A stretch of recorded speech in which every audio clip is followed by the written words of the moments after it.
बालपणात मन वेडं होतं, आकाशाला देखील मुठीत घ्यायची हिम्मत होती. इतरांपेक्षा नेहमी वेगळं जगावं, इतरांपेक्षा नेहमी वेगळं जगावं हेच काय ते स्वप्न होतं. कधी वाटे कवी व्हावं, कधी वाटे अभिनेता व्हावं, कधी वाटे IPS व्हावं, कधी वाटे कलेक्टर, कधी वाटे पायलट व्हावं, उंच उडावं, तर कधी वाटे मिस इंडिया व्हावं. बालपणीच्या स्वप्नांची मज्जाच वेगळी असायची.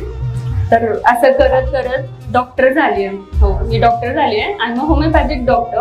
आनंदाच्या या सागरास दुःखरूपी सुनामी आली. आभाळ कोसळणं काय असतं हे मी त्या दिवशी अनुभवलं. आभाळच हरवलं त्या क्षणी जेव्हा आयुष्यातून वडिलांची साथ सुटली. डॉक्टर झाले, मुलगी डॉक्टर झाली म्हणून सर्वत्र गाजवायचं त्यांचं हे स्वप्न अपूर्णच राहिलं. मी, आई, माझा भाऊ तुकड्यांमध्ये बिखरलो. वडील नेहमी म्हणायचे, माझ्यानंतर माझं काम हे तुलाच सांभाळायचं आहे. त्यांची जगण्याची जी उमेद होती त्यातूनच मला नवसंजीवनी मिळाली. तुझ्या वाटेला युद्ध आलंय तर तुझ्या सोबतीला श्रीकृष्ण देखील असतील. याच विश्वासावर धडपडत मी उभा राहिले.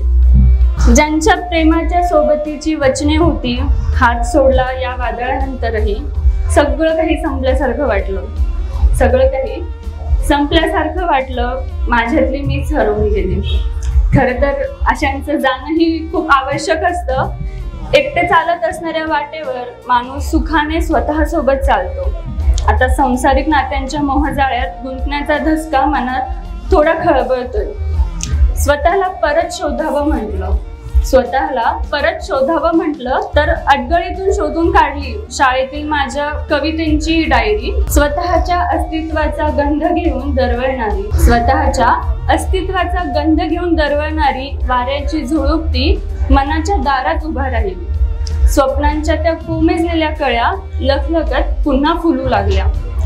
कुणीतरी म्हटलं होतं, माणसाची स्वप्न मोठी असावीत. म्हणून मी आकांक्षाचं आभाळच मांडले माझ्या मनाच्या गाभाऱ्यामध्ये. कधी जिंकले, कधी हारले, अनेकदा धडपडले, कधी स्वतःच्या सावलीतच हरवले. अंधाराच्या बंद खोलीत एकटीच झुरायचे. त्या खोलीचा किर्र आवाज म्हणाला, उठ उठ, अजून काहीच संपलेलं नाहीये.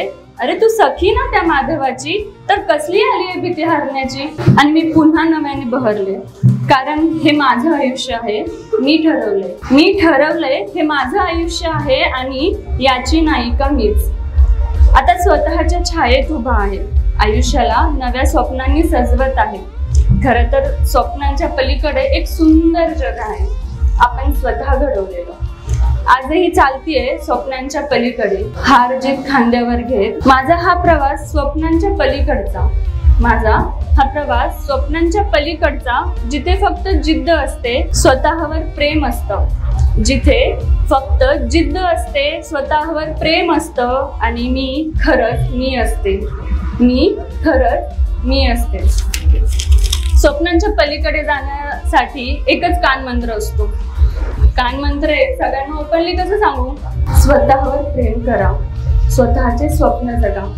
आपल्याला जिवंत फक्त आपली स्वप्नच ठेवतात.